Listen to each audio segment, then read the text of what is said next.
Thank you, Joe. Medical debt accrued in Illinois may soon be left off your credit scores. The Illinois House passed a bill today banning credit reporting agencies from using medical debt when factoring someone's credit score. The bill's sponsor says that medical debt is different from other debts. That's because it's generally much larger and is not accumulated voluntarily, but it can prevent someone from getting loans, also an apartment or even a job.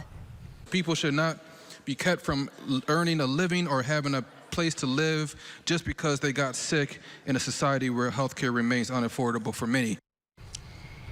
The bill would not mean people don't have to pay off their medical debts, and we'll have more on this story on WGEM.com.